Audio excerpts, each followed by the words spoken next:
함정수사의 위법성이 미치는 범위 판단 등 사건입니다. 함정수사하면 범위 유발형 함정수사냐, 즉 범위가 없던 사람한테 범위를 유발케 해서 범죄를 저지르게 했다. 그럼 범위 유발형 함정수사는 위법하다고 보죠. 그래서 그에 대한 공소 제기 절차는 법률의 규정에 위반하여 무효인대에 해당한다 라고 보고 있고, 그게 아니라 기회를 제공한 것에 불과하다. 기회 제공형 함정수사라고 합니다. 이때에는 함정수사가 아니거나 위법한 함정수사가 아니라고 보고 있습니다. 그래서 공소 제기를 적법하게 할 수 있는 경우라고 하고 있죠. 그 법 논리를 그대로 이 사건에서도 적용하고 있습니다. 보시죠. 경찰관이 게임 결과물의 환전을 거절하는 피고인에게 적극적으로 환전을 요구하는 방식. 거절하고 있는데 적극적으로 요구한다. 벌써 범위 유발형이라는 것을 얘기를 하고 있죠. 그런 방식의 함정수사가 위법한지 여부, 위법하다. 하지만 경찰관이 함정수사 과정에서 이미 이루어지고 있던 피고인의 다른 범행을 적발한 경우에 이에 관한 공소제기가 법률 규정에 위반하여 무효인대에 해당하는지 여부, 그건 아니다. 이미 이루어지고 있다. 즉 범위가 없던 사람한테 범위를 유발한 것이 아니라는 거죠.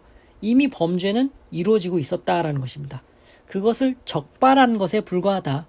위법한 함정수사에 기한 것이 아니다. 따라서 그 공소제기는 적법하다라는 얘기입니다. 본래 범위를 가지지 아니한 사람에 대하여 수사기관이 사술이나 계략 등을 써서 범위를 유발하게 하여 범죄인을 검거하는 함정수사는 위법하고, 이러한 함정수사에 기한 공소제기는 그 절차가 법률의 규정에 위반하여 무효인대에 해당한다. 이 첫 번째 경우를 얘기를 하는 것입니다. 자, 두 번째 경우입니다. 수사기관이 사술이나 계략 등을 써서 피고인의 범위를 유발한 것이 아니라 이미 이루어지고 있던 범행을 적발한 것에 불과하다. 이에 관한 공소제기가 함정수사에 기한 것으로 볼 수 없다. 공소제기 적법하다라는 것입니다. 유죄 판단 가능하다라는 얘기입니다. 이 사건은 경찰관이 피고인 운영의 게임장에 대한 잠입수사 과정에서 게임물을 이용한 사행행위를 조장하고 있는 피고인을 적발하고 피고인에게 게임 결과물 환전을 적극적으로 요구한 사안인데, 자, 두 가지 경우로 나누어 보셔야 됩니다. 첫 번째는 게임 결과물 환전으로 인한 게임산업법 위반 범행입니다. 이것은 이 환전에 대해서 범위를 가지지 않았습니다. 환전을 거절하고 있었어요, 피고인이. 그런데 경찰관이 적극적으로 환전을 요구했다. 이런 함정수사는 위법하다라는 거죠. 이것은 경찰관의 위법한 함정수사로 인해 범위가 유발된 때 해당한다. 이에 관한 공소를 기각한 원심의 판단은 정당하다. 하지만 사행행위 조장으로 인한 게임산업법 위반 범행, 다른 경우입니다.